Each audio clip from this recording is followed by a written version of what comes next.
श्री गणेशाय नमः. हॅलो, हाय, नमस्कार. श्री स्वामी समर्थ सगळ्यांना. तुमचं स्वागत आहे माझं मराठी व्लॉग चॅनलमध्ये. तर इथं बघा काय दिसत आहे. तर इथं मी ताटामध्ये कोबीज किसून घेतलेला आहे, त्यामध्ये गाजर देखील किसून टाकलेला आहे आणि ढबू मिरची चिरून घेतलेली आहे. तर यामध्ये बघा चवीपुरतं मीठ, थोडीशी मिरपूड टाकून घेतलेले आहे. आणि इथं तुम्हाला जी चपाती दिसत आहे ती गव्हाच्या पिठाची चपाती आहे. तर आम्ही बनवत आहोत इथं व्हेज मोमोज.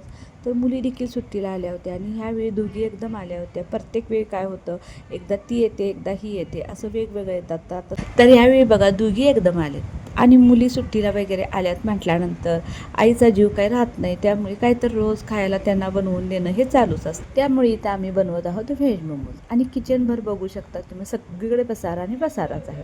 तर इथे बघा मोमोजची एक चाळण तर शिजलेली आहे. आता बघू कोण खातंय पहिला. प्रतिज्ञा इथं मला मदत करत आहे मोमोज करण्यासाठी. तर बघा आता मोमोज आमचे होतच आलेले आहेत.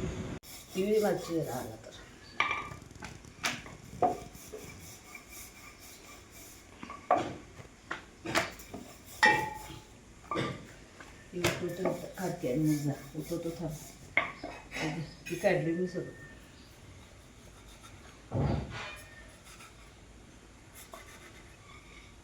मोमोज तर झालेच, पण मोमोजसोबत खायला चटणी बघा मी घरीच बनवलेली आहे. तर इथं काय काय घेतलेलं आहे बघा. 4 टोमॅटो घेतलेले आहेत, 4 कांदे घेतलेले आहेत, 7-8 कुड्या लसणाच्या घेतलेल्या आहेत आणि 1 इंचभर आलं घेतलेलं आहे. त्यामध्ये थोडंसं तुमच्याकडे लाल मिरची असेल तर लाल बिडी मिरची टाकू शकता, नसेल तर तुम्ही तुमची सिंपल घरातील चटणी जी असते ती टाकू शकता. तर मी ती चटणीच टाकलेली आहे. चवीपुरतं मीठ आणि 3 ते 4 चमचे साखर हे सगळं घालून 1 कपभर पाणी टाकून हे सगळं शिजवून घेतलेलं आहे. आता हे थंड झाल्यानंतर बघा मिक्सरला लावून घ्यायचं.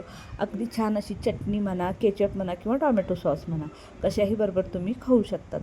तर बघा मोमोज तर करून खाऊन झाले, पण इतक्या मोठ्या पातेल्यामध्ये पाणी कशाला ठेवलेलं आहे. तर आज बनवणार आहोत आम्ही सांडगे.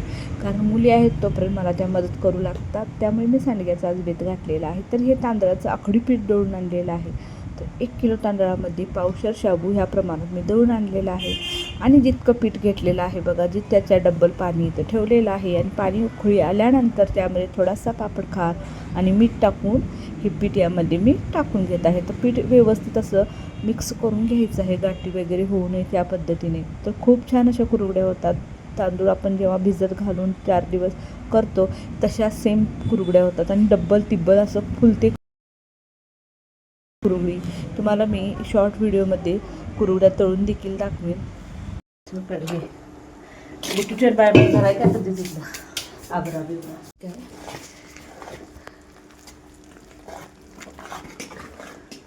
सगळे गाठीच आहेत.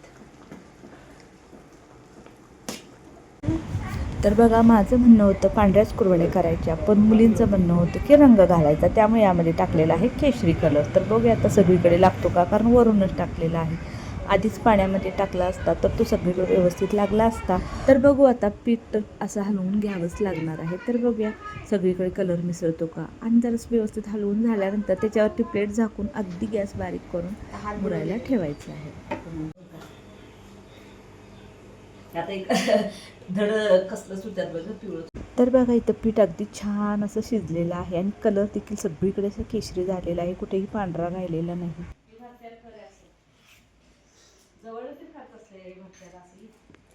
एकदम जवळ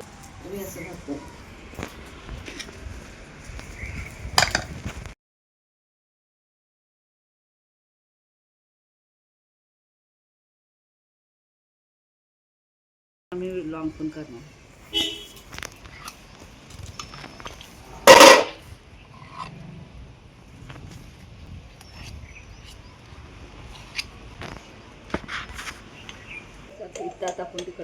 तर बघा प्रतिज्ञा आणि मी दोघीजण मिळून कुरवड्या घालून घेतल्या. तर पहिला मी सुरुवातीला तिला साचा भरून दिला, त्यानंतर ती कुरवड्या घालत होती. त्यानंतर ती थोडंसं घातल्यानंतर कंटाळली. ती म्हटली मी मम्मी भरून देतो आणि तू कुरवड्या घाल. त्यानंतर मम्मी सगळ्या कुरवड्या घालून घेतल्या.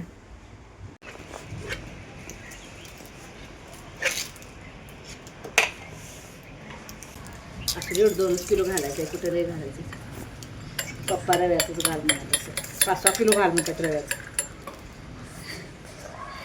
2 किलो घाल तर थोडं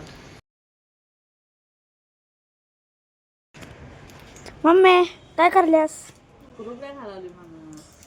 काय कुरवड्या कुरवड्या कुरवड्या म्हणजे? सांडगं तळून खायला तुला चपाती सोबत. कशाचं? तांदळाचं. कलर घातलाय छान छान केशरी. माणूसला आवडते कलर म्हणून. शिऱ्यात आवडत नाही तर सांडग्यात आवडतो. शिऱ्यात मला पांढरा आवडते. तर बघा आमच्या कुरवड्या अजून घालायच्या चालूच होत्या. तेवढ्यात दारावरती आला आईस्क्रीम. तर माणसला हवं होतं आईस्क्रीम. मग मुली पण म्हटल्या आम्हाला पण. मग मला देखील हवं होतं कारण आम्ही उन्हात बसूनच सांडगी घालत होतो. त्यावेळी खूप ऊन लागत होतं. त्यामुळं म्हटलं आईंना मला पोरांना सगळ्यांनाच आईस्क्रीम घेऊयात. तर चॉकोबार आईस्क्रीम होतं तर सगळ्यांनाच घेतलं. तर बघा इथं आईस्क्रीम खायला लागले सगळेजण. तर बघा मस्तपैकी अशा 2 किलोच्या कुरवड्या घालून झालेल्या आहेत. इथं मावत नव्हत्या खॉटवर म्हणून मी इकडं थोडासा एक डबा ठेवून त्यावर पाट ठेवून त्यावर देखील थोड्याशा घातलेल्या आहेत. तर तुम्हाला हा व्हिडिओ कसा वाटला मला नक्की कमेंट करून सांगा. आणि व्हिडिओ आवडला असेल तर लाईक शेअर सबस्क्राईब करायला देखील विसरू नका. तर हा व्हिडिओ पूर्ण पाहिल्याबद्दल तुमचे मनापासून धन्यवाद. थँक्यू.